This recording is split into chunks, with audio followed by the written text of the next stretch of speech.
Vamos a iniciar este módulo 2 de desigualdades territoriales en América Latina. La introducción va a estar a cargo de Luis Rifo, que es asistente superior de investigación del Instituto Latinoamericano y del Caribe de Planificación Económica y Social, para después tener la presentación de los casos de Argentina, Brasil y República Dominicana. Como hemos mencionado en la mañana, la importancia de este taller es este pedido de que la Agenda 2030 se vea operando en el territorio y que eso para el caso de Latinoamérica y Caribe es una cosa especialmente difícil. Ya lo ha mostrado Caribe ahora, ¿no es cierto? Los cambios, los daños, la dificultad de prevenir, la dificultad de tener alertas tempranas, y eso viene de una falta de conocimiento de esas realidades diversas y cómo esas realidades están cambiando. Como mencioné en la inauguración, eso es un pedido que se ha hecho muy específico para tratar de conocer, pero también aprender continuamente lo que nos está pasando, porque nos están pasando varias cosas y van a seguir pasando. Entonces, en ese sentido que podemos empezar. Cada presentación va a tener unos 20 minutos para las explicaciones, y después tendríamos una ronda que nos permita ir cerrando. Como hemos dicho, todo esto es un proceso de aprendizaje que esperamos que aporte para tener el próximo año en la reunión del Consejo un documento mucho más sólido, mucho más avanzado, que nos permite decir, sí, la Agenda 2030 es algo muy demandante, desafía el tratar de integrar políticas económicas, sociales, ambientales, institucionales, ponerlas en planeamiento, pero después que aterrice en condiciones mejores de vida para la población. Pero esas condiciones se dan en el territorio, y es ahí donde se da o no se da la integración de la acción de la sociedad y del Estado. El primer paso, entonces, que sí está en la Agenda 2030, es que integra otros temas de desarrollo que se han venido tratando entre todos los países por décadas. Y entonces incluye a Sendai, ¿cierto? Incluye París, incluye que estamos mezclando entonces un intento de entender la gestión de riesgos, añadiendo los cambios que nos trae el cambio climático y poder aprender a reaccionar mejor. Ese es el tamaño de los desafíos. Y claro, estamos en aprendizaje, así que este taller todos creo que sirve para escucharnos y para aprender un poco más. Yo le doy la palabra entonces a Luis para empezar el panel. Muchas gracias, Javier. Muchas gracias a la audiencia, y muy grato estar con ustedes para hacer esta muy breve introducción que básicamente quisiera entregar algunos elementos de contexto de cómo hemos venido reflexionando desde CEPAL este problema de las desigualdades territoriales, y por lo tanto será, digamos, un compartir de un conjunto de ideas bastante breves para básicamente darle la palabra a los colegas y las colegas de los casos que tenemos hoy día en nuestro panel. Entonces, como primera idea principal de contexto que quisiéramos transmitirles es que desde CEPAL e ILPES, como dijo Raúl García Buchaca, este tema de las desigualdades territoriales es un tema de largo aliento que en CEPAL hemos venido analizando ya desde los años 60, que incluso antes, que como reflexión especial del desarrollo aparece como un elemento altamente importante. Es decir, en América Latina, al igual que un conjunto de otras desigualdades socioeconómicas, como ya se manifestaron, América Latina es la región más desigual del mundo, y eso también se expresa en términos socioespaciales. En los estudios e investigaciones que hemos hecho en el ILPES en particular, y que están expresados en el panorama del desarrollo territorial, entre otros, uno puede identificar dos grandes elementos que están asociados a esta dinámica u patrón de organización espacial de la región. En primer lugar, un nivel mucho mayor que comparaciones internacionales de concentración espacial, si uno utiliza cualquier indicador tradicional de los que se utilizan para medir este tipo de dinámicas, como índices de concentración espacial o la primacía de la ciudad principal en los países, y si uno lo compara, por ejemplo, con promedios de la OSD, estamos muy por sobre, ¿cierto?, patrones internacionales de concentración, e incluso de otras regiones del mundo en vías de desarrollo, como África y otros. Es decir, hay una desigualdad en el patrón de organización espacial de la región que tiene antecedentes históricos estructurales, como la CEPAL también lo ha mencionado. Y junto con el problema de la concentración, la otra gran dimensión del desarrollo territorial o de los problemas del desarrollo son las disparidades entre territorios. En cada uno de nuestros países es posible observar grandes áreas o zonas que históricamente se encuentran en condición de rezago. Uno podría ejemplificar con los colegas que tenemos presentes, pero el nordeste de Brasil, el norte grande argentino, el sur de Chile, las zonas andinas de Bolivia, Perú, entre otras, son grandes áreas que han mantenido su condición de rezago de manera sistemática a lo largo del tiempo y por lo tanto lo que tenemos es una dinámica o es un problema de tipo estructural en el patrón de organización concentrado y desigual del territorio. Y por lo tanto las políticas públicas orientadas a esa dimensión tienen que tener la conciencia de que estamos hablando de fenómenos altamente inerciales. No es posible modificar un patrón de organización espacial tan desequilibrado en periodos cortos de tiempo. Por lo tanto, la política pública debería apuntar a una dimensión que pudiéramos llamar de Estado o de pacto de largo aliento para enfrentar estos desequilibrios o estas heterogeneidades. Una segunda idea importante para transmitir desde CEPAL es que las desigualdades territoriales en la región no están tampoco entonces ajenas al estilo de desarrollo general de los países. Estamos hablando de economías periféricas que están caracterizadas, según la CEPAL, por un conjunto de particularidades de nuestra región, entre ellas, por ejemplo, patrones de inserción especializados en la economía mundial, en donde se nos dividen en polos exportadores versus áreas metropolitanas, con grandes brechas entre ellos. Muchas veces estos polos no tienen la capacidad de arrastre dinámico o de encadenamiento, por lo tanto tenemos en la región varios territorios que cuando uno lo mide por indicadores como PIB per cápita, si es que tuviéramos en todos los países a nivel subnacional, saldrían PIB per cápita muy altos, pero con condiciones sociales más precarias. Entre otras cosas porque mucha de esta producción o renta exportadora, ¿cierto?, tiende a fluir hacia las áreas principales a través de distintos mecanismos financieros. Entonces, no hay una equivalencia entre regiones potencialmente exportadoras y condiciones sociales de vida. A veces se encuentra una relación inversa. También tenemos el problema de la heterogeneidad estructural, como ha planteado CEPAL, es decir, sectores y tamaños de empresas con niveles de productividad extremadamente altos, lo cual también es una influencia en las desigualdades tanto sociales como territoriales. Y tampoco podemos dejar de mencionar que nuestra región, entre otros aspectos, tiene patrones de concentración de la riqueza muy elevados, lo cual también los grupos sociales que concentran mayor proporción de la riqueza se concentran normalmente en las regiones metropolitanas y por lo tanto se produce un círculo acumulativo de expansión de grandes territorios y de grandes áreas centrales que conducen a, digamos, situaciones de progreso mayor respecto de otras áreas que quedan con condiciones de carencia más precarias. Este problema de lo que uno pudiera llamar la transferencia geográfica de valor o de ingreso es muy relevante y hay muchos países que están apuntando a buscar mediante sistemas de royalty, regalías, poder, digamos, de una manera u otra fortalecer a partir de fondos de desarrollo regional, como nos mencionó hoy día el ministro, fondos de cohesión, ¿cierto?, que tiendan a distribuir entre territorios una riqueza que es generada, ¿cierto?, en ciertos lugares de nuestros países. ¿Por qué son importantes las desigualdades territoriales? Para ir avanzando ya hacia una síntesis final, porque a veces no se explicita mucho este tema de la importancia, del por qué importan. Porque uno pudiera pensar que los países, bueno, están desequilibrados de manera natural y no habrá que hacer mucho al respecto.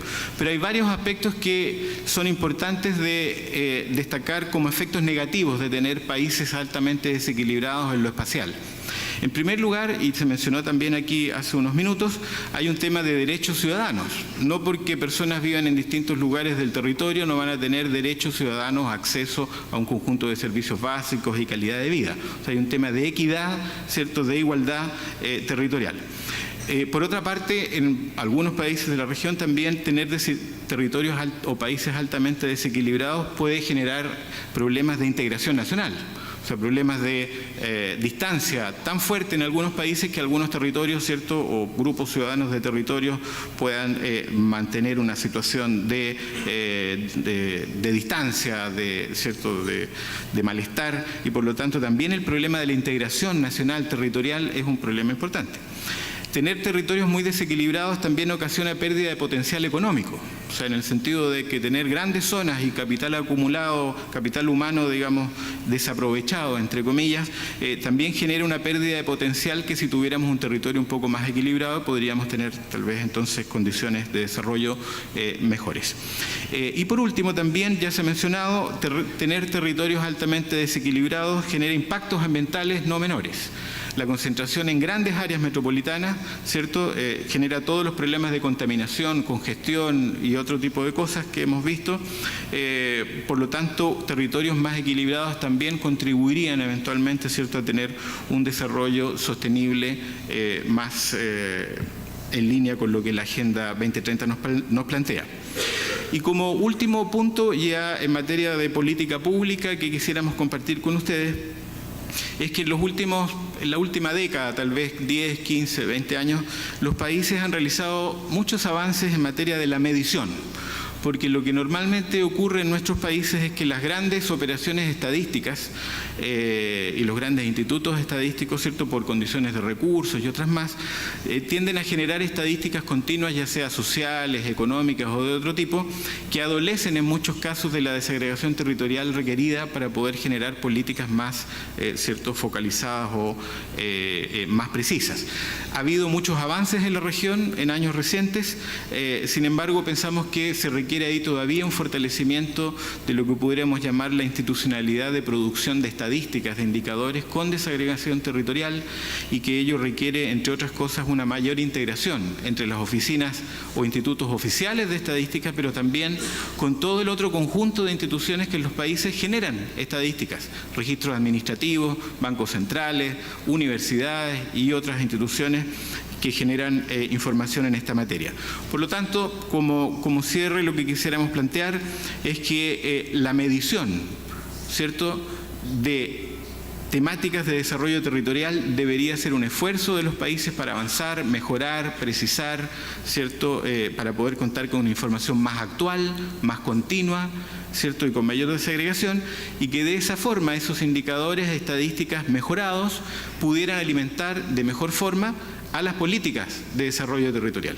Políticas de desarrollo territorial requieren contar, como lo mostró muy brillantemente nuestra colega de Dominica, la información territorial precisa es altamente necesaria para poder hacer planes de largo plazo, estrategias nacionales que coloquen al centro el desarrollo territorial como un elemento altamente importante para un desarrollo sostenible e inclusivo, como lo plantea la Agenda 2030 y como desde la CEPAL además hemos tratado de transmitir y colaborar con los gobiernos en esta materia. Por lo tanto, quisiera dejar con estas ideas introductorias, con estas ideas para compartir. Los estudios ustedes pueden acceder a ellos en la página web del ILPES. Tenemos varios indicadores y publicaciones al respecto, donde hacemos un balance de lo que está ocurriendo en materia del desarrollo territorial y de políticas de desarrollo territorial, así que los invitamos a visitar nuestro sitio del ILPES.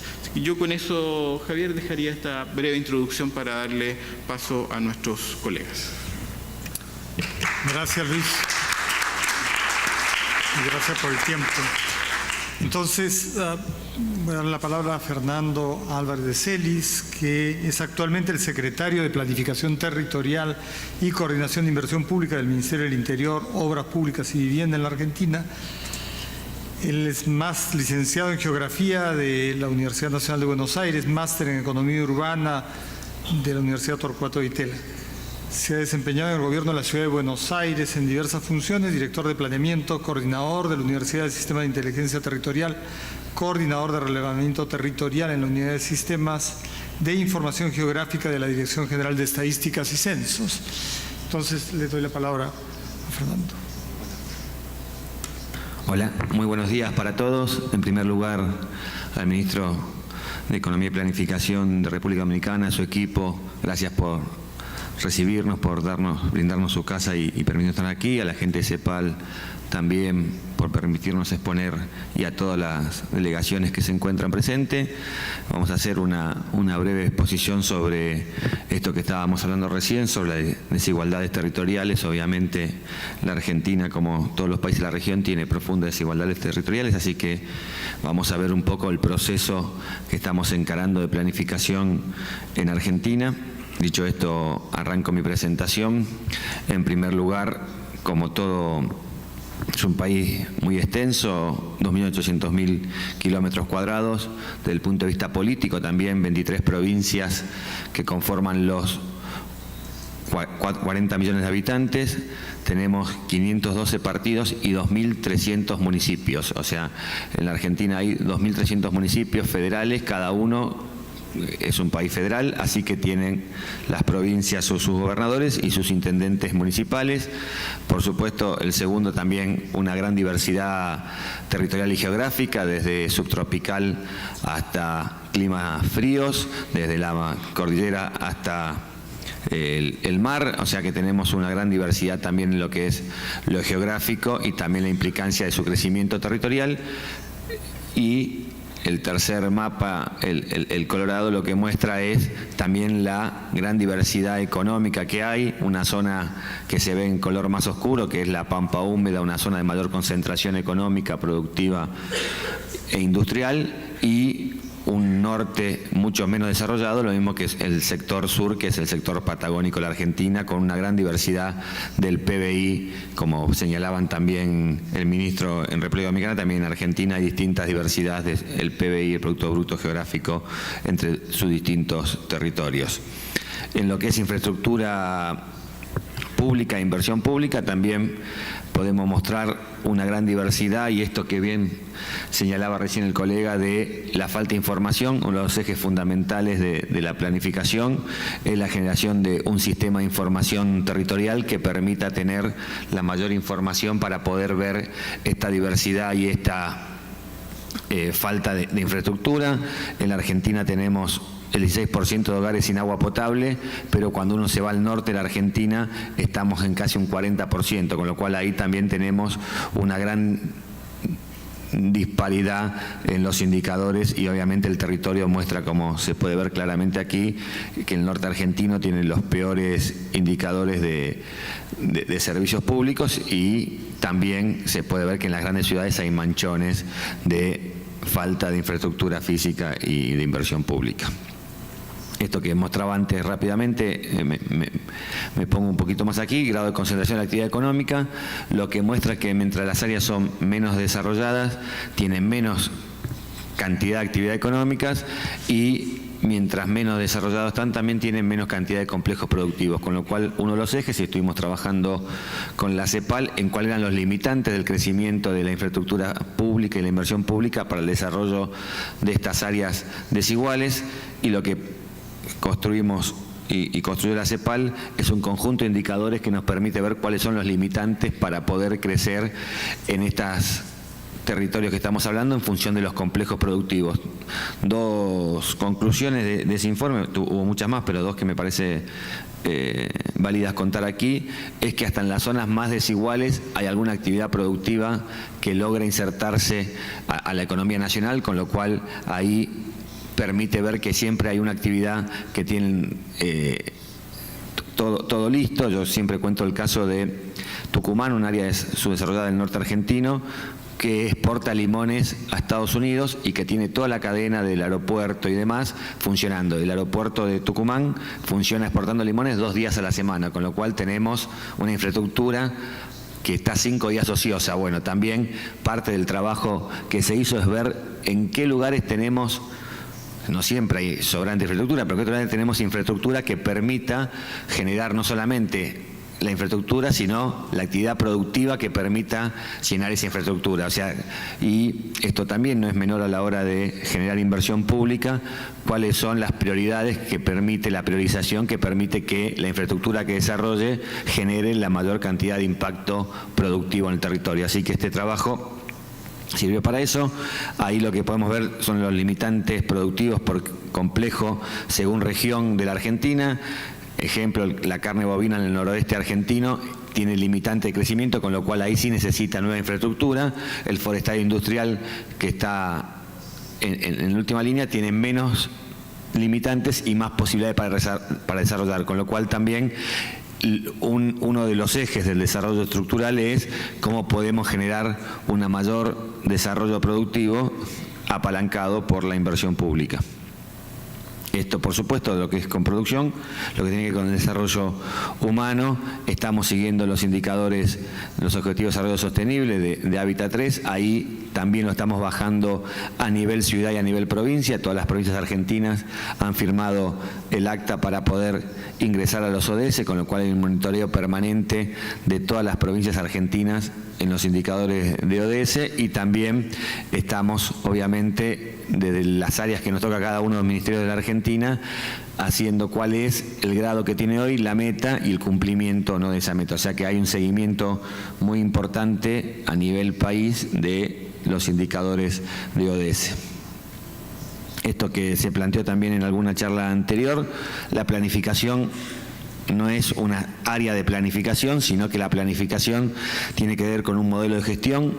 Ese modelo de gestión está planteado en tres ejes: la planificación local, como decía antes, los municipios; la planificación local, municipio y provincia; la planificación nacional en el conjunto de los ministerios. Ahí dice planificación internacional, tiene que ver con la integración regional de Argentina con Chile, Paraguay, Brasil y Uruguay, y por supuesto las áreas que generan la infraestructura y las otras áreas o ministerios que generan el conjunto de iniciativas. O sea que el plan que después voy a mostrar de territorial que hoy tiene la Argentina de planificación no es un plan desarrollado por mi secretaría, sino que es un plan coordinado por mi secretaría, pero donde trabajan todos los organismos de gobierno y donde cada organismo plantea su planificación sectorial. Y nosotros muchas veces lo que decimos es que más allá de la planificación, lo que nos interesa es cómo esa planificación se lleva a la práctica. Me parece que el gran desafío que tenemos hoy, hay algunos informe bastante crítico sobre lo que la planificación queda en el papel y no se plasma en la realidad. Gran parte del proceso de trabajo de mi secretaría y del gobierno argentino tiene que ver con cómo generamos que esa planificación vaya llegando a los objetivos, y ahí vamos a centrarnos un poquito más en ese eje. Bueno, esto es el esquema de planificación territorial que elaboramos en conjunto con la CEPAL, donde tiene que ver con el monitoreo, con la generación del plan, con cuáles son las áreas que participan, con cómo es su implementación, cómo es su sistema de evaluación. Esto está en la publicación, simplemente lo voy a pasar muy rápido, pero está también junto con el Observatorio Regional de Planificación de CEPAL, donde ahí estamos trabajando con el barómetro, con ver cómo la planificación sirve, cómo se cumple, qué es lo que no se cumple. Recordemos, y después lo voy a pasar, la Argentina, con estos 2.300 municipios, nuestro objetivo es que cada municipio de la Argentina tenga su sistema de planificación más chico, más acorde, pero y las provincias argentinas también tienen su sistema de planificación que conforman un sistema nacional de planificación. Así que el monitoreo es permanente de todas estas cuestiones que le estaba planteando. Y un tema que aquí se planteó, yo simplemente voy a pasar una filmina que tiene que ver con la resiliencia y con el cambio climático. La Argentina ha conformado desde el año pasado el Sistema Nacional de Gestión Integral del Riesgo. Yo estoy a cargo de lo que es la parte de reconstrucción, pero hay tres partes: resiliencia, digamos, todo lo que es rehabilitación y reconstrucción, con lo cual ahí se está trabajando en un sistema de reconstrucción de las zonas afectadas. Yo ahí, una experiencia personal, lo que uno descubre recorriendo cada una de estas áreas es que si bien la magnitud de los eventos pueden ser diferentes, ninguna de estas áreas habían sido no afectadas en procesos anteriores y en ninguna de ellas se había trabajado en trabajos de mitigación estructurales del riesgo, con lo cual uno de los ejes es, en vez de trabajar siempre a posterioridad del evento, hacer mucho trabajo de lo que es la mitigación y de generar la menor vulnerabilidad de la población a esos eventos climatológicos. Y lamentablemente nuestra América Latina tiene muchos lugares donde, ejemplo, inundaciones en Argentina, pasan cada 2, 3 años, la gente se inunda, pierde todo, vuelve a empezar. Bueno, estamos trabajando para que ese ciclo se corte y que las políticas sean estructurales o de relocalización o de mejoramiento de los caudales y demás, donde, como decía antes, baje la vulnerabilidad social al riesgo de las catástrofes naturales. Volviendo al eje fundamental, en principio esta articulación de la planificación tiene que ver, como decía recién, con las demandas. Una de las cuestiones que también, y ahora vamos a mostrar cómo hicimos, es que uno recorre una gran cantidad de demandas de distintos organismos. O sea, uno cree que son las demandas y después viene otro organismo y plantea otras demandas, después viene otro sector y plantea otras demandas. O sea, la verdad, o a veces aparece un fondo y entonces el gobernador dice, no, bueno, ahora que hay plata, quiero otra demanda. Bueno, la idea es poder articular el sistema de demandas. Antes de la planificación es todo lo que viene, los diputados, los senadores, o sea, todo el sistema político y ciudadano que tiene demandas, poder articularlo en un sistema de poder incorporar todas esas demandas para después analizarlas dentro de un plan.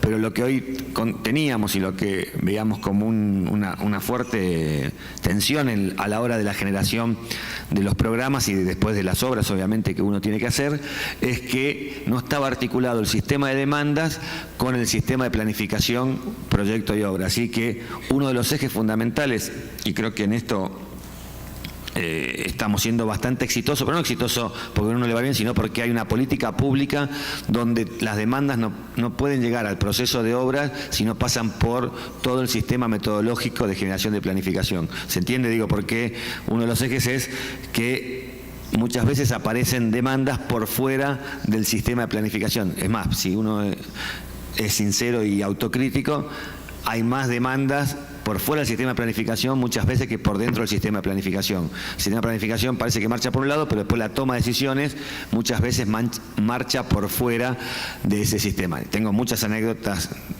podría estar horas contando donde uno planifica todo y viene el gobernador y dice, bueno, pero yo quiero esto, bueno, y todo esto no lo hizo tu gente, sí, pero o un asesor del gobernador, bueno, esas cuestiones. La verdad que al final del día, y no es un tema de crítica ni al gobernador ni a nadie, es la ineficiencia del proceso de toma de decisiones, porque después decide hacer ese puente, por decir algo, pero no hay proyecto de ese puente, entonces hay que hacerlo, o sale mucho más caro o tarda mucho más tiempo, y sabemos que en la política el tiempo es una de las cuestiones esenciales y obviamente la falta de recursos también, con lo cual este sistema lo que permite es que las obras se realicen más rápido. Y el otro tema que no es menor es que también tenemos que ajustar al sistema de planificación a los tiempos políticos, digamos. Eso también es algo que hacemos mucho énfasis, porque si el tiempo político necesita hacer ese puente y la planificación va a tardar 4 años en analizarlo, obviamente va a sobrepasar la cuestión de una gestión política. También hay que ajustar la planificación a una gestión política, aunque en la Argentina tenemos el caso exitoso. Este plan, nosotros seguimos el plan que inició el gobierno anterior como una política de Estado, con lo cual, si bien lo hemos mejorado, lo hemos corregido y lo corregimos en conjunto con las provincias, muchas obviamente del signo de la presidencia anterior, trabajamos como la planificación como una política de Estado, lo que permite que en distintas gestiones se harán las obras, se harán los proyectos, pero hay una linealidad de hacia dónde vamos. Por supuesto, cada gestión pone su énfasis en alguna cuestión o en otra, pero está asociado en eso. Dicho esto, una vez la demanda, tenemos el Plan Estratégico Territorial de la Argentina, que este año va a salir, si bien el plan es del 2013, este año, cumplido los 5 años, va a haber una actualización de ese plan estratégico. De hecho, aquí traje alguna versión digital, ya está. Todavía no se va a presentar en el mes de octubre en Argentina, pero ya está aprobado por todas las provincias, con lo cual tenemos una actualización del Plan Estratégico Territorial, donde las 24 provincias argentinas aprobaron su plan provincial y propiciaron, digamos, en acuerdo el nuevo Plan Territorial de la Argentina, que es una actualización de lo que venía sucediendo. Lo segundo es que el presidente de la Nación generó un Plan Belgrano y un proyecto Patagonia, que es en las 2 áreas más desiguales de la Argentina, un proceso particular de planificación y de gestión, donde hay un enfoque particular de las inversiones públicas. Y ahí hubo una decisión política que no es menor.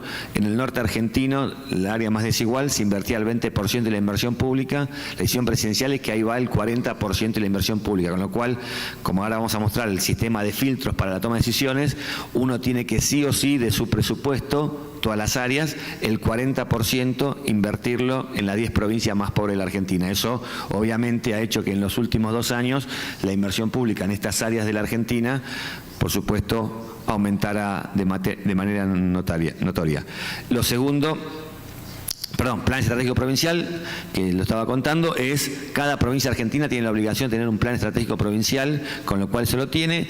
Y lo cuarto, que es un desafío que estamos haciendo en esta gestión, es que los 2.300 municipios tengan su plan local. Obviamente que como es cada municipio es autónomo, puede o no tenerlo. Nosotros lo que le decimos es que para acceder a financiamiento nacional, que gran parte de sus obras lo hace con financiamiento nacional, no le pedimos, no lo guiamos en otras cosas, pero sí queremos que tengan su plan, y tenemos un fondo, ahí nos está ayudando el fondo Fonplata, de un fondo como el BID, digamos, que lo que hace es gestionar la capacitación y el fortalecimiento institucional, y hoy estamos en la Argentina, de los 2.300 municipios, unos 1.500 municipios cuentan con un plan estratégico, y lo que hemos hecho en unos 600 municipios, lo que llamamos un plan estratégico operativo, que es no toda la instancia un plan estratégico profundo, sino un plan operativo que sea una hoja de ruta entre la ciudadanía, el intendente y las políticas públicas que va a llevar, que a veces implica 3, 4 meses de trabajo, pero el intendente lo utiliza como su carta de trabajo en su gestión, y obviamente con la idea que sea una política de Estado. Lo siguiente que está ahí, dice agua potable, saneamiento y demás, es tener programas nacionales. Uno de los ejes que habíamos encontrado es que muchas veces los municipios o las provincias, en función del recurso que contaba Nación, pedían para alguna cuestión. Bueno, nosotros lo que estamos diciendo es tengamos programas nacionales de inversión pública, y en función de esos programas nacionales también va a incluirse lo pedido por los gobiernos locales. Y obviamente lo que finalmente es lo que se hace son las obras, recursos hídricos, infraestructura urbana, vivienda, obra pública. Yo ahora me toca ser secretario de Obras Públicas, con lo cual tengo de coordinación de las obras, y las obras que yo hago tienen que haber pasado con todo ese proceso, y las que hace todo el gobierno, porque es decir, hay un proceso continuo de esto. Voy a ir muy rápido. Plan, proyecto, obra y resultado, es un poco lo que estábamos diciendo. Esto hoy, y creo que lo más importante para transmitirlo acá, es un sistema metodológico y es un sistema digital que funciona con las provincias. Voy a pasar muy rápido porque me estoy quedando sin tiempo. Esto más o menos lo conté. Estas son las distintas áreas y ministerios nacionales que tienen su plan sectorial, y que con ese plan sectorial hacemos un plan territorial. Este es el plan estratégico territorial que decía la Argentina, la actualización 2018 que hemos terminado. Este es un ejemplo de un plan provincial donde están las líneas estratégicas de desarrollo, los proyectos priorizados y los proyectos a desarrollar. Esto es lo que hacemos con cada municipio. No están los programas de Nación y los programas que cada municipio puede tener más, pero estos son los básicos que debería tener cada municipio. Un tema que voy a pasar muy rápido, se me cortó, que me voy a pasar muy rápido, pero que lo quiero contar. El celeste oscuro que se ve es esto que decíamos recién, el crecimiento de la mancha urbana. En Argentina crece 1% anual la población, 4% anual la mancha urbana, con lo cual, por más inversión pública que estemos haciendo en infraestructura física, agua potable y cloaca, la Argentina nunca había invertido tanto, no vamos a llegar si no hacemos el crecimiento de la mancha urbana.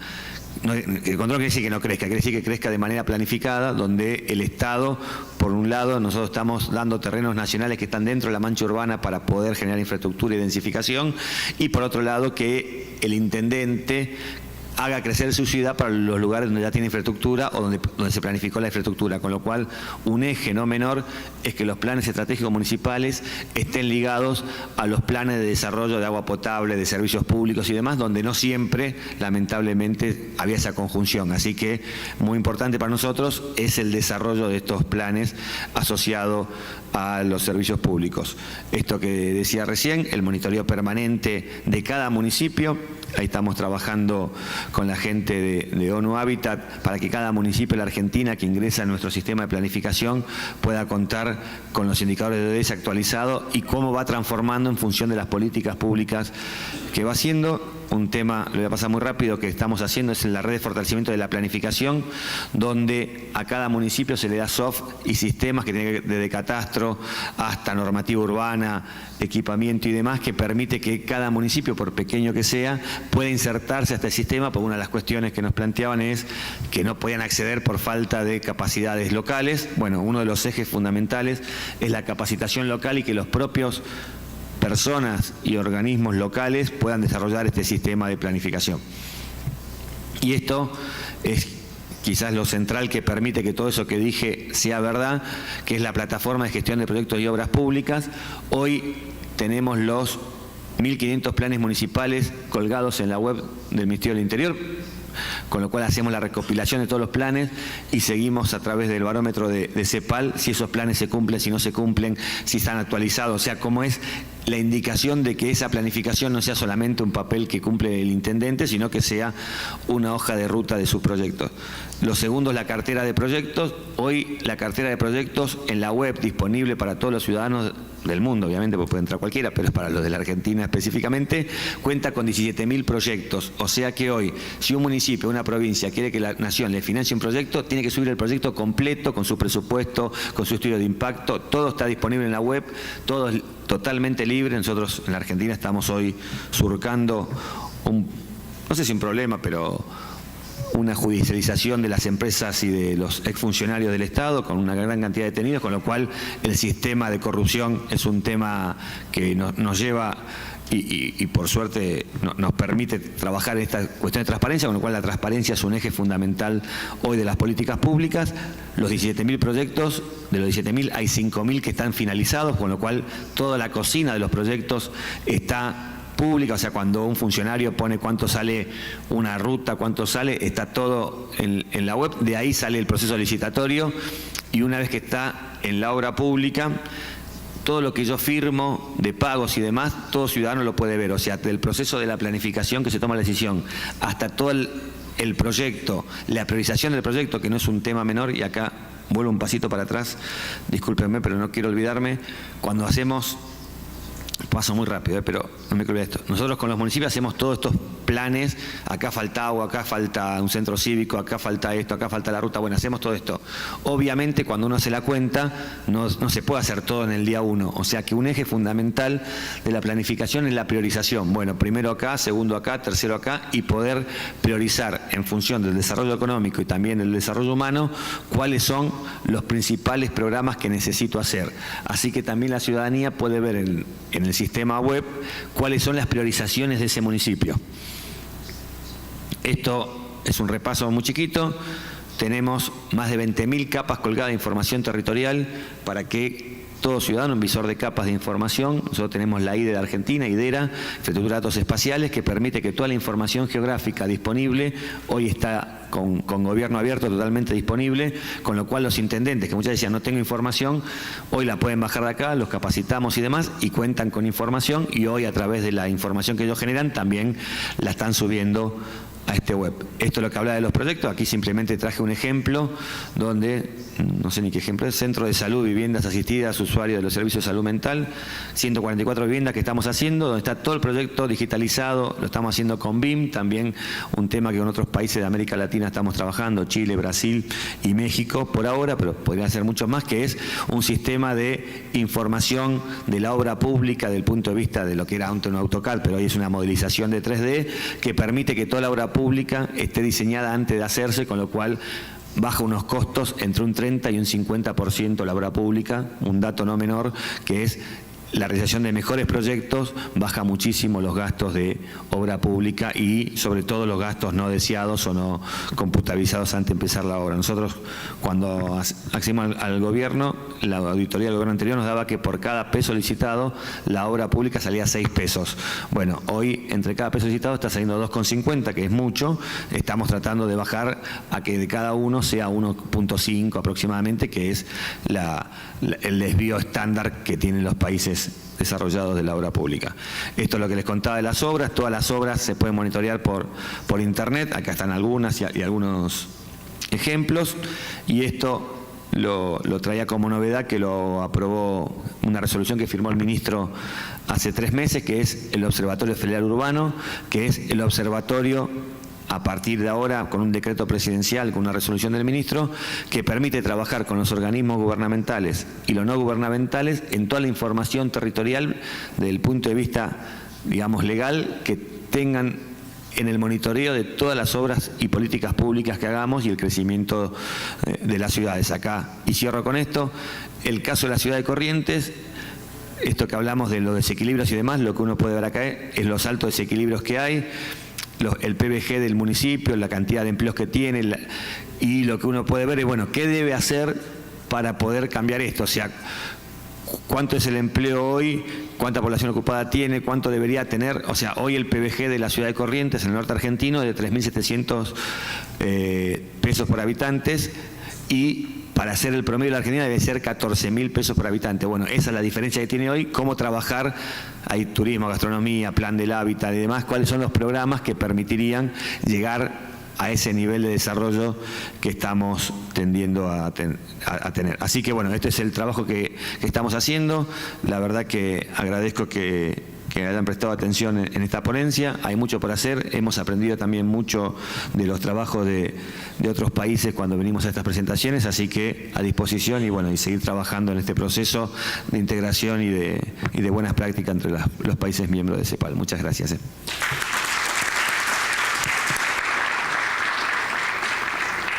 Muchas gracias a Fernando y por comentarnos esto de cómo partimos de demandas enormes, desordenadas en el territorio, y cómo sí hay posibilidades de irlas ordenando también con información desde el territorio y con algún sistema muy difícil de priorización, sobre todo cuando son autónomos, ¿no? Entonces podemos pasar a la presentación siguiente. Dorotea Blos es actualmente analista de políticas sociales de la Secretaría de Planificación y Asuntos Económicos del Ministerio de Planificación, Desarrollo y Gestión de Brasil. Es graduada de Arquitectura y Urbanismo de la Universidad de Vale do Rio dos Sinos, maestría en Gestión Urbana y doctorado en Gestión y Valoración Urbana en la Universidad de Cataluña, y se ha desempeñado en el Ministerio de Integración Nacional en ámbitos de desarrollo regional y local, en particular como gerente o coordinadora de diversos planes regionales promovidos por los ministerios. Adelante.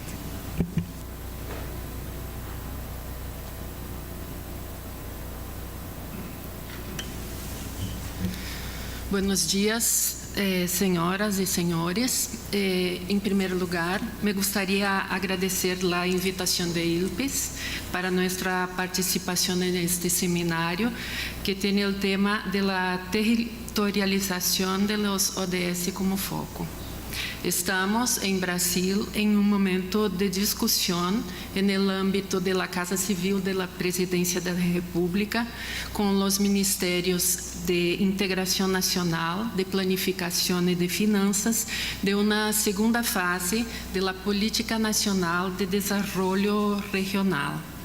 Esta propuesta que vou apresentar-lhes deverá ser instituída até o final deste ano, 2018, por meio de um decreto presidencial. Em la apresentação, então, por questão de tempo, buscarei ensinar as principais relações que buscamos neste processo de construção desta nova política com a Agenda 2030 e também com outros instrumentos de planificação de largo e médio prazo que temos em Brasil. Por último, me gostaria de desculpar-me de antemano por las dificultades con el español en mi exposición, pero buscaré hacer lo mejor. Las desigualdades territoriales.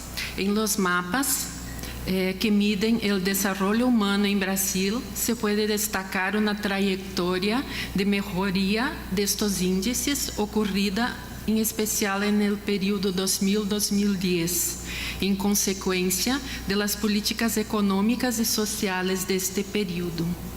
En los mapas presentados se verifica que los municipios en color rojo corresponden al índice de desarrollo humano, aquí calculado para cada uno de los municipios de Brasil, a los índices muy bajo. Y los tonos que se aproximan del verde y del azul enseñan la trayectoria hasta el índice alto y muy alto. Destaca-se entonces que en el año 2000 aún se ve muy fuertemente la concentración del IDH muy bajo en las regiones norte y noreste del país. En este momento, el 71% de los municipios brasileños están en este patamar muy bajo y bajo. La evolución hacia 2010 enseña que hubo una mejora en todas las regiones. Sin embargo, se mantienen las brechas entre regiones. Sur y sureste predominan los índices alto y mediano, norte, noreste y centroeste predominan los índices bajo y mediano. En este momento, 2010, solamente 32 municipios siguen con índice muy bajo, todos ellos ubicados en las regiones norte y noreste. Las desigualdades se manifiestan también en el plano económico. Puede verse en la tabla que norte y noreste siguen teniendo en 2014 un PIB per cápita regional que corresponde a cerca del 50 a 60% del PIB per cápita del país. La región centro-oeste enseña una dinámica diferente, con una mejora en la participación del PIB per cápita nacional, incluso superando la región sur del país. Esto se ha dado en especial por la presencia de las commodities agrícolas. No obstante, la mejora económica se mantiene en las brechas sociales y se intensifican los problemas ambientales por la ocupación del territorio por esta producción, que se avanza incluso hacia el bioma amazónico. Se destaca también en los mapas a la derecha, que tratan de educación, que a pesar de se evidenciar las grandes brechas entre las regiones, el interior de ellas mismas se puede ver desigualdades intrarregionales que también pueden ser captadas por los indicadores. En la región centro-oeste, esto se puede ver más fácilmente. La Política Nacional de Desarrollo Regional fue creada en una primera fase en 2007 y sigue vigente hasta este momento, pasados 11 años. En 2013 fue realizada la primera Conferencia Nacional de Desarrollo Regional, que hizo una evaluación de su implementación y se estableció nuevas directrices que están siendo incorporadas en esta propuesta de la segunda fase. Según la propuesta en marcha, no se han hecho cambios estructurales en la política, sino que se han propuesto estrategias e instrumentos que visan articular la PNDR, como llamamos, con las otras políticas sectoriales, trayendo recursos y proyectos de estas políticas para una acción prioritaria en las macrorregiones norte, noreste y centro-oeste. Siguen también como prioridad algunas regiones especiales, como la región de frontera, que se puede ver marcada en el mapa, y la región del semiárido del noreste. La coordinación de esta política está a cargo del Ministerio de Integración Nacional y en las 3 regiones hay superintendencias de desarrollo regional, la Sudam en Amazônia, la Sudene en Nordeste y Sudeco en Centro-Oeste. Estas superintendencias son las responsables de la actuación más directa en el tema, haciendo la articulación con el territorio y con los gobiernos de los estados federados que las componen. La finalidad definida para esta política es reducir las desigualdades económicas y sociales intra e interregionales mediante la creación de oportunidades de desarrollo que resulten en crecimiento económico, generación de ingresos y mejoría de la calidad de vida de la población. Como objetivos de la política, se mantiene el que ha sido el foco único de la primera fase de la política, la convergencia de los niveles de desarrollo y calidad de vida, que se hace con foco prioritario en las 3 regiones citadas. Se suman a este objetivo 2 nuevos. Un objetivo de fortalecer una red de ciudades medias ou medianas para que la interiorización del desarrollo y para fomentar las relaciones de estas ciudades medias con las pequeñas ciudades de su entorno, trabajando la oferta de servicios y el soporte a las actividades y potencialidades productivas de este entorno. Un tercer objetivo es ampliar la competitividad de las cadenas productivas regionales, teniendo especial foco en las áreas de las commodities, agrícolas y minerais, y en áreas con declive poblacional. Aquí buscamos hacer entonces una relación entre los objetivos de la PNDR con los ejes prioritarios y con los ODS. Con esto vemos que el foco de la convergencia se articula con los ejes de educación y calificación profesional, desarrollo social y acceso a los servicios públicos, fortalecimiento de las capacidades de gestión de los estados, de la federación y de los municipios. Aquí se articula más fuertemente con las políticas de los ODS en la dimensión social, incluyendo los aspectos de la reducción de desigualdades, el ODS 2, la inclusión económica, el 8, y también la paz en los aspectos que dicen respecto a la cuestión de la violencia. Para el eje de la red de ciudades medias, los ejes estratégicos son infraestructura urbana y económica, desarrollo productivo, ciencia, tecnología e innovación. Aquí se articulan en especial con el ODS 11, ciudades sostenibles, y con las infraestructuras, energía y saneamiento, ODS 6 y 7, y también con los ODS más relacionados a los aspectos de producción 9 y 11. Estos mismos 3 ejes son ya citados, se relacionan también con el último objetivo de la competitividad de las cadenas productivas regionales y se articulan más fuertemente con los ODS de la dimensión económica 8 y 9 y de la dimensión ambiental, por sus relaciones muy fuertes con la cuestión de la sustentabilidad de estos territorios. La sostenibilidad ambiental en la política de desarrollo regional, ella es tratada como un principio y por eso vista como de articulación, ¿no?, transversal a todos los ejes. Lo mismo pasa con otros principios como participación y actuación a multinivel.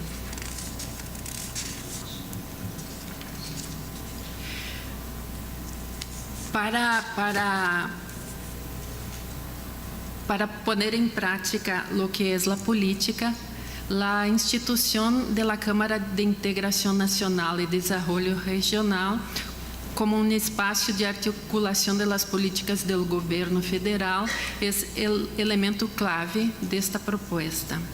Su instancia mayor estará compuesta por ministros del Centro de Gobierno, de la Casa Civil de la Presidencia de la República y de los Ministerios de Integración Nacional, Planificación y Finanzas.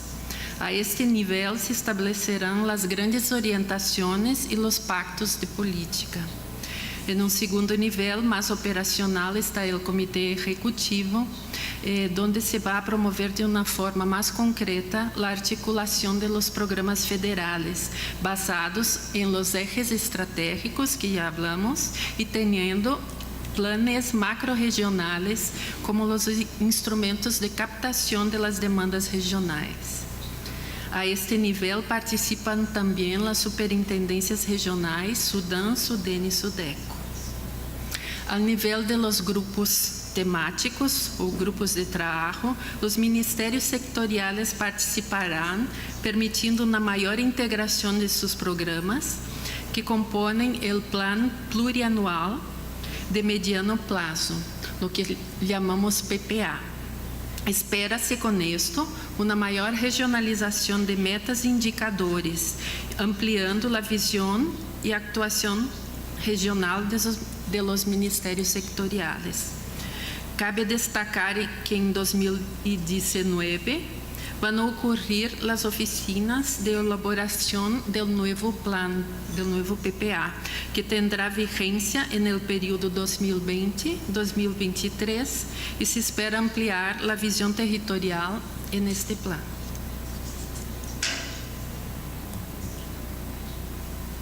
Los planes macrorregionales, entonces, son los instrumentos centrales para esta concertación.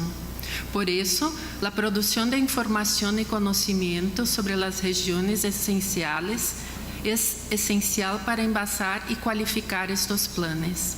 Para eso, se está proponiendo la creación de un núcleo de inteligencia regional, con equipes del Ministerio de Integración y de las superintendencias, y contando con el apoyo del IBGE, que es el Instituto Brasileño de Geografía y Estatística, que es el grande órgano en Brasil, órgano productor de información, y el IPEA, el Instituto de Investigación Económica Aplicada.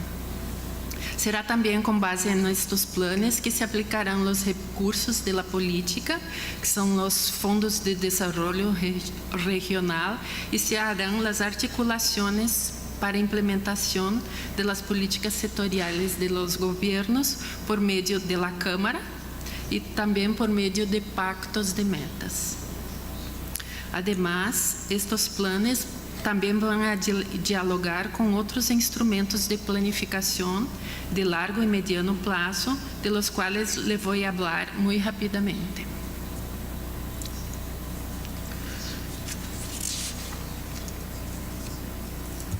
Ya hemos visto de qual forma os objetivos de desenvolvimento sustentable ou sustentável se relacionam com os ejes estratégicos da Política Nacional de Desenvolvimento Regional.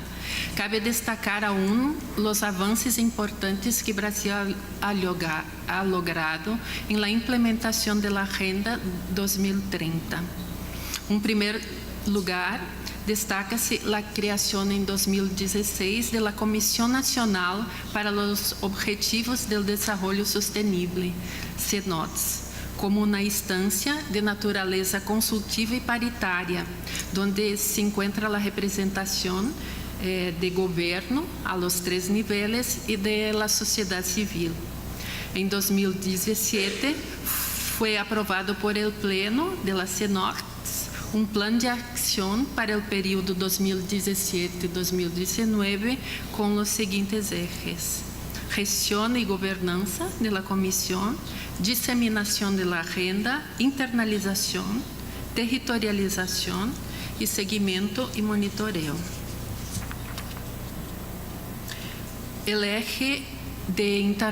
En el eje de la internalización de la agenda, cabe destacar algunos avances alcanzados.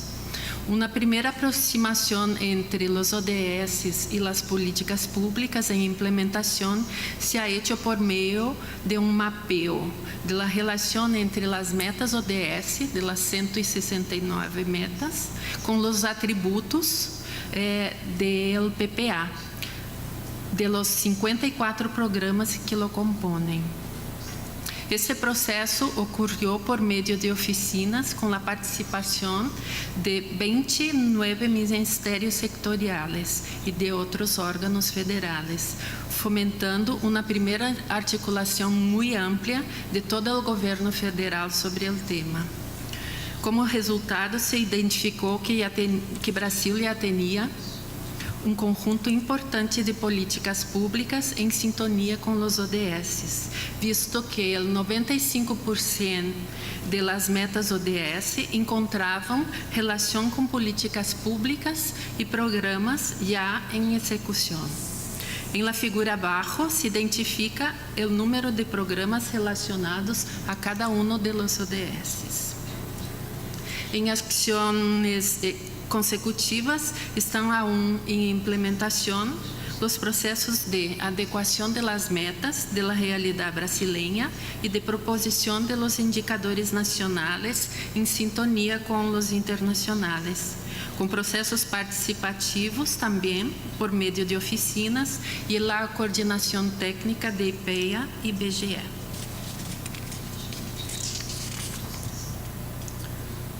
Um último ponto a hablar-les é a convergência da PNDR com a planificação de largo prazo, que é a Estratégia Nacional de Desenvolvimento Econômico e Social, ENDES. Por reconhecer a necessidade de um documento norteador de las ações de governo em largo prazo, se iniciou em 2018 um processo de elaboração de um plano para um horizonte de 12 anos. Coordenado este plano com 3 ciclos do PPA, que tem duração de 4 anos. Este documento incluso cumprirá também a tarefa de ser e estabelecer a orientação estratégica para o PPA.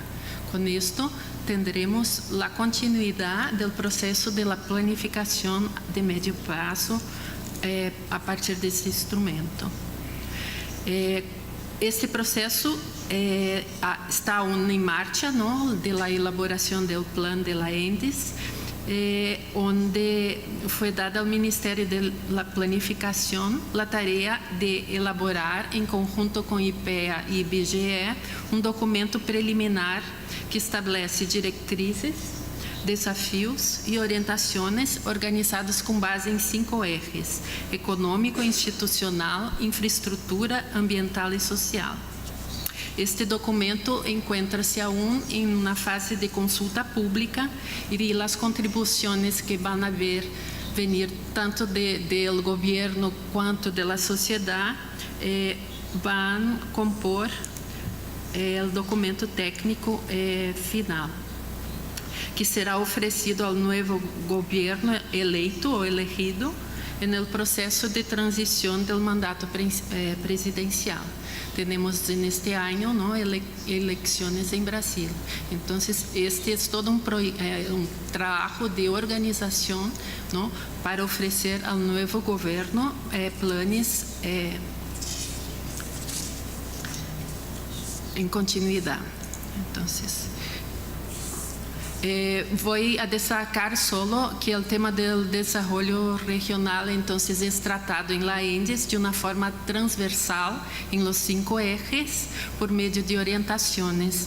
Algumas se pode verificar aqui, não? No eje econômico, algumas orientações são colocadas. Infraestrutura também se colocam alguns pontos importantes, não, que estão sendo trabalhados no desenvolvimento, na política de desenvolvimento regional, na questão ambiental, social o mesmo.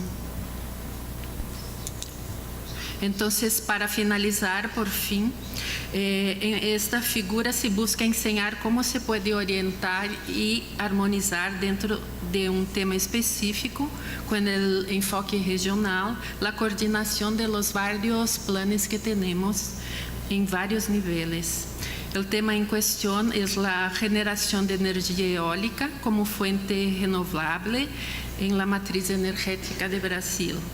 O tema aparece primeiro como desafio e orientação em la ENDES, se materializa depois no Plano Nacional de Energia e donde se identifica a região noroeste como a de maior potencial eólico. O PPA depois, abaixo, junto com as leis presupuestárias, definem mais especificamente os projetos que serão desenvolvidos. Com relação a todos os temas, hemos tenido de hacerlo muy rápidamente, buscar las relaciones. Presentamos aquí las informaciones y fuentes donde podéis buscar informaciones específicas sobre todos los temas tratados. Muchas gracias.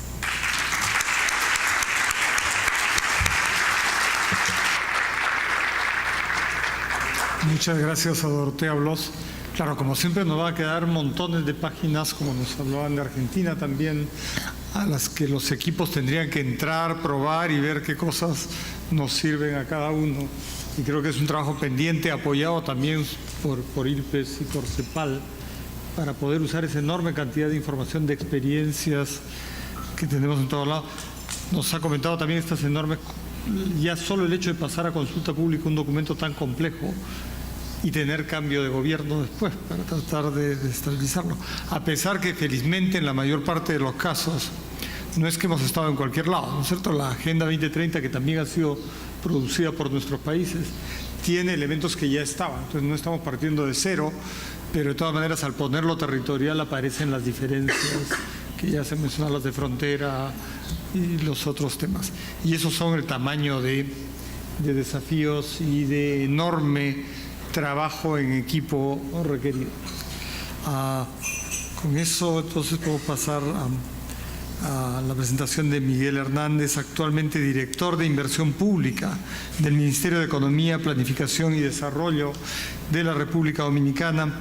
Ha sido presidente de la Red de Sistemas Nacionales de Inversión Pública de América Latina y Caribe, que es el REDSNIP. Es egresado de Economía del Instituto Tecnológico de Santo Domingo. Tiene estudios de maestría en Relaciones Internacionales del City College de Nueva York y estudios de posgrado en Economía y Planeamiento de Transporte de la Universidad Nacional de Córdoba en Argentina. Ha desempeñado funciones de secretario técnico de la Presidencia, asesor del secretario de Estado, jefe de gabinete en la Oficina Nacional de Planificación, director de Normas y Políticas Tributarias en la Secretaría de Finanzas y subgerente del Departamento de Recursos Externos en el Ministerio de Obras Públicas. Le damos paso a Miguel entonces.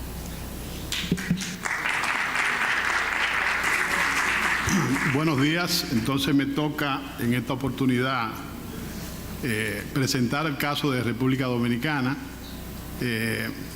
Para hacer un poco de background, quiero referirme a que República Dominicana es una media isla, ¿verdad?, que comparte con el vecino país de Haití.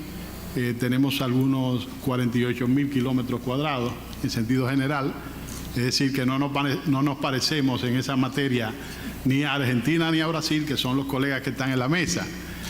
Quizás nos pudiésemos parecer un poco más a Dominica, aunque esta mañana se hizo la distinción de que no era República Dominicana, sino Dominica, pero tenemos muchas cosas en común, obviamente. Mi presentación va sobre el tema del panel, desigualdades territoriales en América Latina, el caso de República Dominicana, y en primer lugar voy a matizar, como lo han hecho los que me han precedido en la palabra, el tema de las desigualdades territoriales.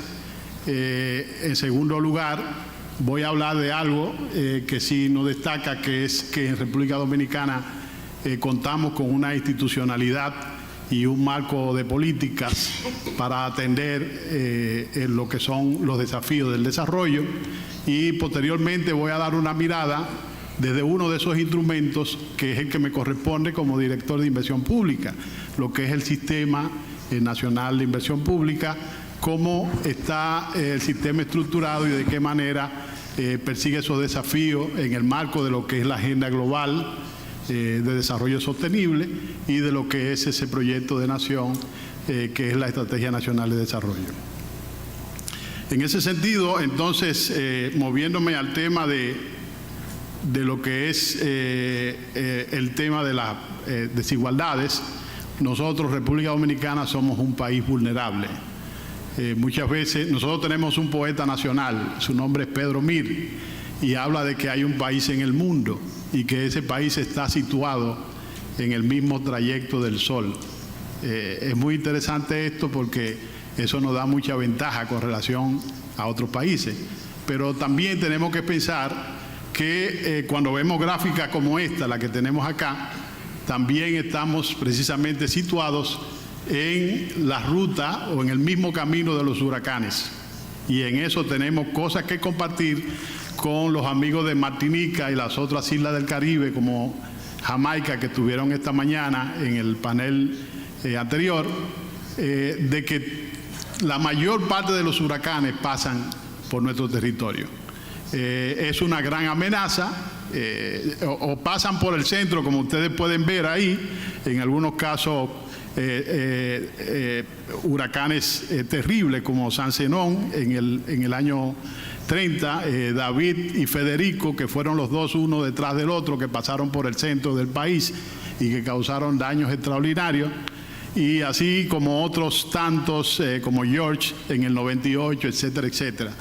El año pasado tuvimos episodios de huracanes que estuvieron muy cerca, bueno, por suerte no nos penetraron por el centro, pero sí países vecinos como Puerto Rico se vieron bastante afectados por esos fenómenos hidrometeorológicos, que dicho sea de paso no es nuestra gran amenaza. De acuerdo a estudios que ha hecho el PNUD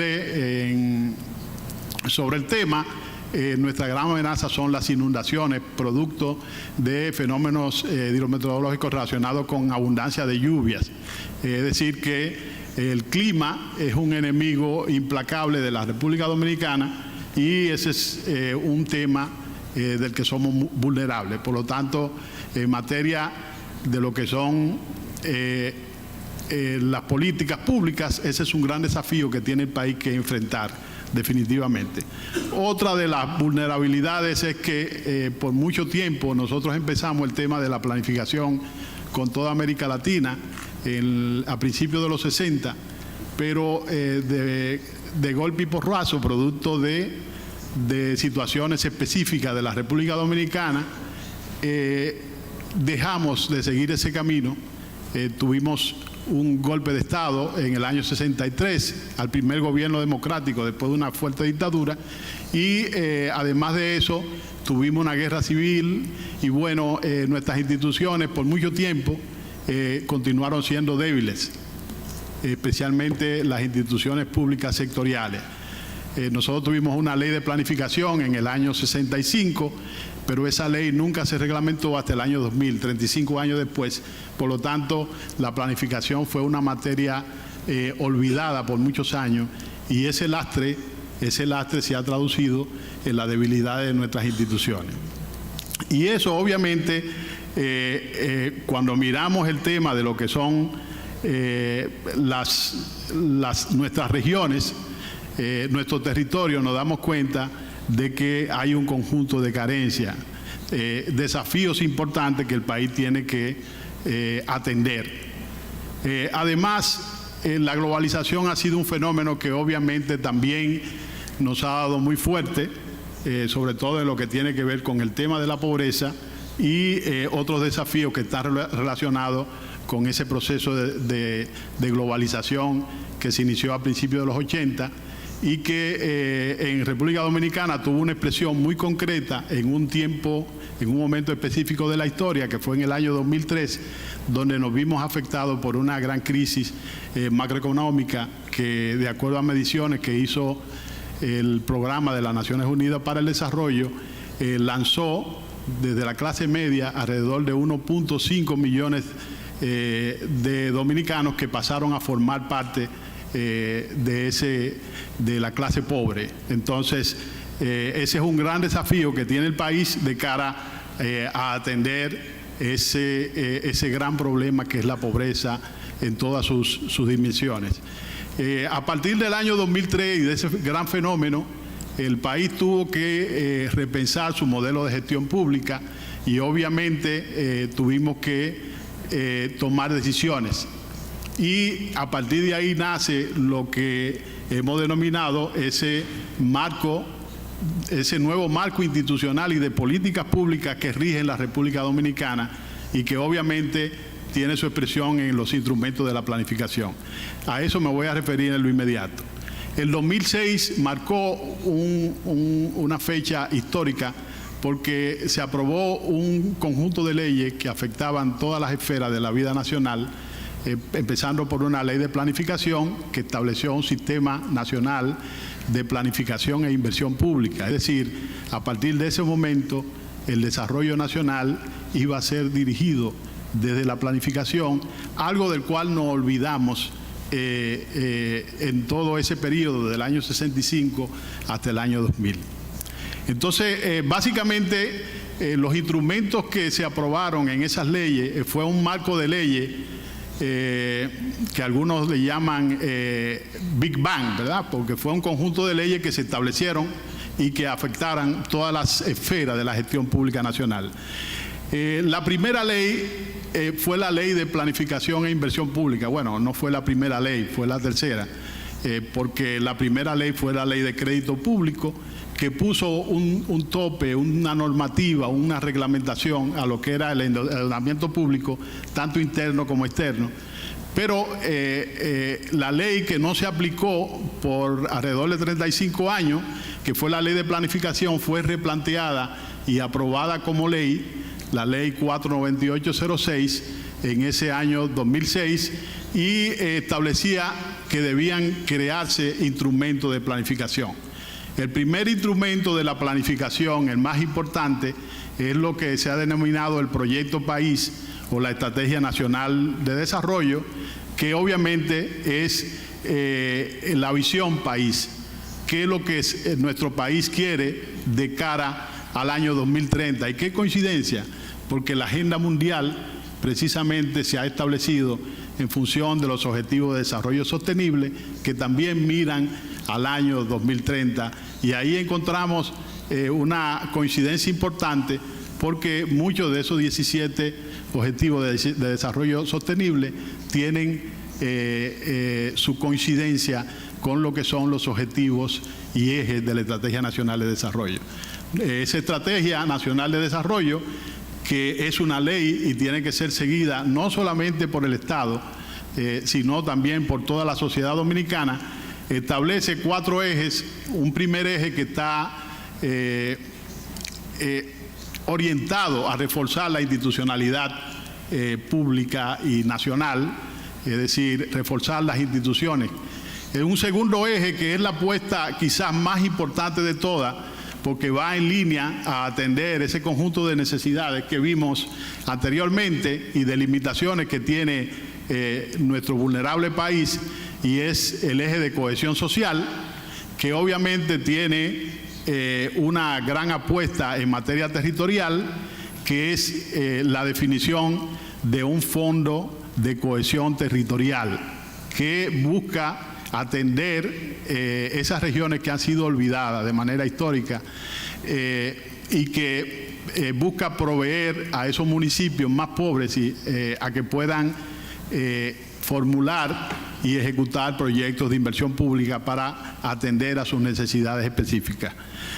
Esa ley de Estrategia Nacional de Desarrollo ordena que cada 4 años, con cada gestión, nueva administración pública, para seguir el tema que señalaba mi colega de Argentina, de la continuidad del Estado, cada 4 años se establezca lo que se conoce como Plan Nacional Plurianual del Sector Público, que recoge todo lo que son las iniciativas desde la planificación para atender las grandes necesidades del país. Eso incluye también que las instituciones tienen de una vez por todas que establecer sus planes. Es decir, tiene que haber planes sectoriales que recogen lo que son las políticas orientadas al desarrollo sectorial, planes institucionales, es decir, cada institución del Estado tiene que tener su plan institucional, eso tiene que estar orientado y coordinado a nivel sectorial, y obviamente lo más importante de todo, tiene que perseguir los objetivos y líneas de acción que contiene el proyecto de nación, es decir, la Estrategia Nacional de Desarrollo, y los planes territoriales que obviamente parten de planes regionales y planes provinciales y municipales. Es obvio que estamos hablando del año 2006, estos no son procesos que suceden de la noche a la mañana y obviamente toma tiempo esa construcción que hemos ido haciendo desde ese momento hasta la fecha. Dentro de lo que es el plan plurianual o de mediano plazo del sector público, se encuentra lo que es el plan plurianual de inversión pública, que contiene lo que son los programas y proyectos prioritarios de la nación. En el caso de República Dominicana, esos programas y proyectos tienen que ser respaldados por el presupuesto nacional.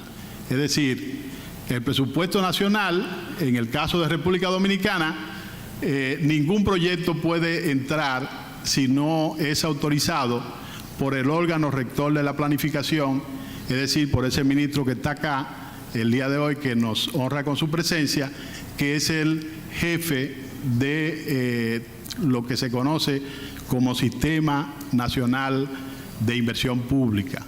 El Sistema Nacional de Inversión Pública es una institucionalidad que contiene todas las instituciones del Estado que formulan y ejecutan programas y proyectos de inversión pública. Y ese Sistema Nacional de Inversión Pública, entre otras cosas, está rectorado por el Ministerio de Economía, pero además de eso está articulado con los demás sistemas de gestión financiera y de gestión pública, como la de administración de personal, que existen en el Estado.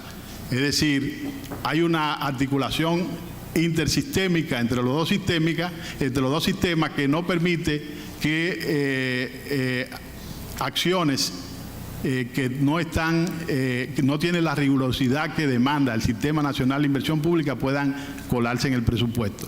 Como ustedes saben, es conocido que la inversión pública es muy productiva y genera desarrollo solo si es eficaz. Es decir, si esa inversión pública se formula bien, se ejecuta bien y se evalúa para aprender de las lecciones aprendidas.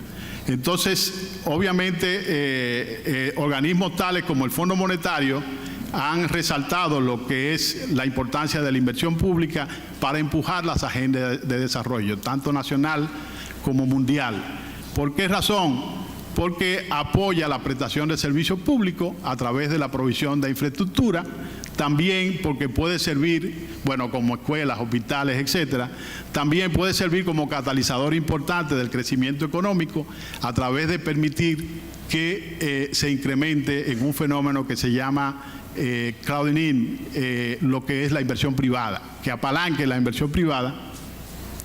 Y el mismo fondo ha hecho estudios y ha determinado que por lo menos un punto porcentual del aumento del PIB en el gasto de inversión aumenta el nivel de producción en aproximadamente 0.4% en el mismo año y 1.5% después de 4 años. Por eso la inversión pública no es de corto plazo, sino de mediano y largo plazo. Es decir, los proyectos empiezan hoy, generan impactos en el corto plazo, pero siguen generando impacto en el mediano y largo plazo. En el caso de República Dominicana, según se puede ver en esta gráfica, la inversión pública no se ha acrecentado de manera extraordinaria, pero sí ha servido para apalancar el crecimiento económico y, sobre todo, controlar el déficit público. Voy a avanzar un poco rapidito porque estamos en la mayor fortaleza de lo que es el Plan Plurianual de Inversión Pública y del Sistema Nacional de Inversión Pública es esa visión de mediano plazo que nos permite establecer decisiones de política que obviamente tienden a resolver los temas que tenemos pendientes y para cuál hay un marco de política que se llama Estrategia Nacional de Desarrollo a nivel nacional y un marco de políticas a nivel mundial que se llama Objetivo de Desarrollo Sostenible, en el cual la República Dominicana da un seguimiento muy cercano y este año, como ustedes saben, hizo su primer informe voluntario el ministro aquí presente ante las Naciones Unidas. Como ustedes pueden ver, en el tema de la Estrategia Nacional de Desarrollo y los 4 ejes, hay una gran apuesta de parte del sistema de inversión pública a lo que es el eje 2 de cohesión social y el eje 3, que es desarrollo productivo y competitividad. Como vemos, en el periodo 2009-2012, el énfasis estaba dado al sector productivo y el sector de cohesión social tenía una participación limitada, el eje de cohesión social, pero como vemos, no se ha dejado de poner énfasis en el eje productivo en el periodo 2013-2016, pero sí la cohesión social ha sido la apuesta fundamental de este nuevo periodo. Como vemos también, en términos de lo que es el manejo estratégico de las políticas públicas, el enfoque del periodo 2009-2012 en materia de inversión pública estuvo fundamentado en los sectores de infraestructura productiva, básicamente el sector transporte se destaca.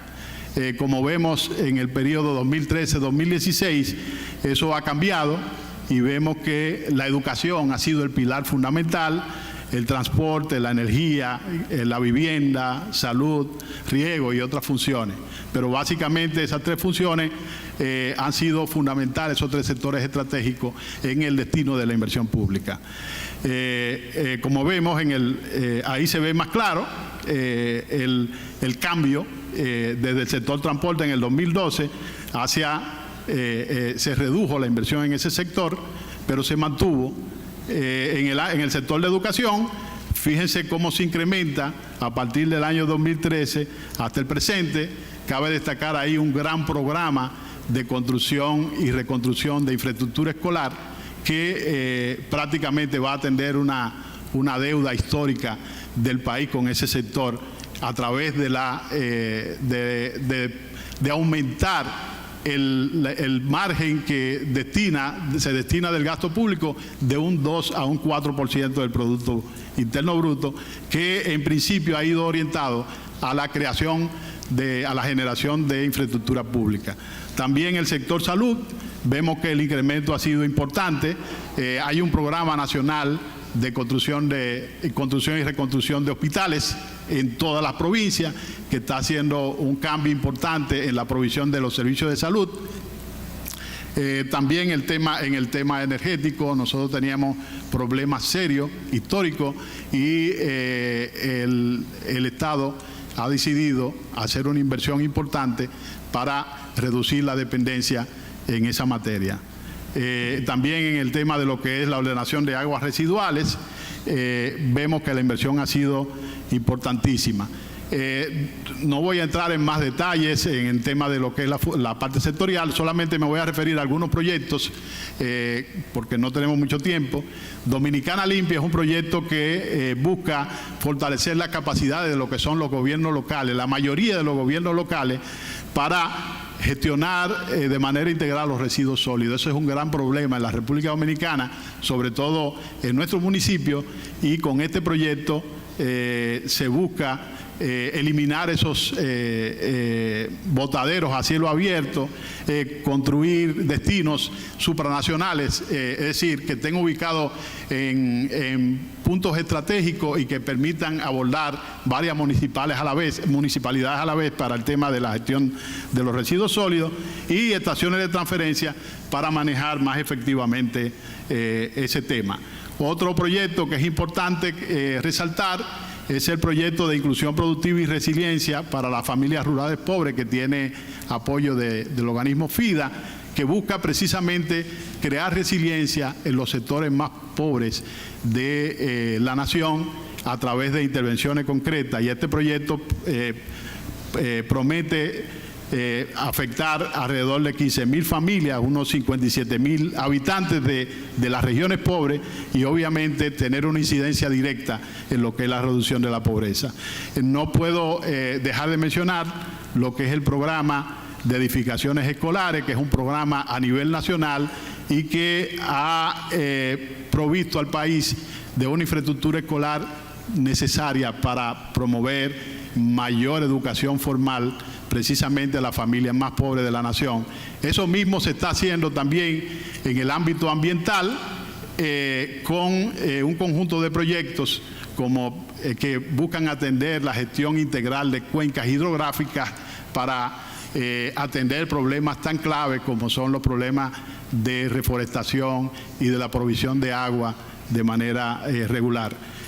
También, por último, ya para cerrar esta presentación, nosotros en el Ministerio de Economía tenemos una intervención que busca integrar los municipios.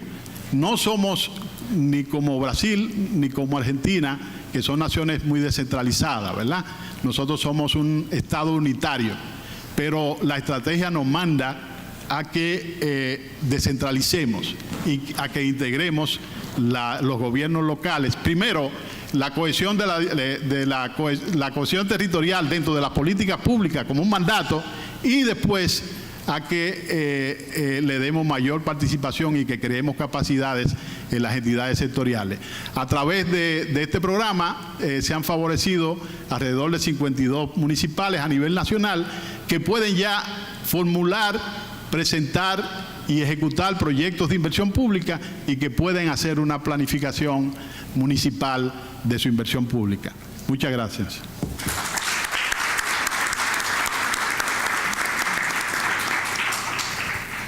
Muchas gracias, Admiral Hernández. Nos ha relatado entonces este tema de esto último, que es capacidades que se van logrando localmente para empezar a formular mejor. Eso sería formulación en el territorio más adecuada, pero ha resaltado varias veces esta importancia de la visión de mediano plazo que ayuda y que ya ayudó a República Dominicana y que la tenía de apuntar al 2030 aún antes que saliesen los objetivos.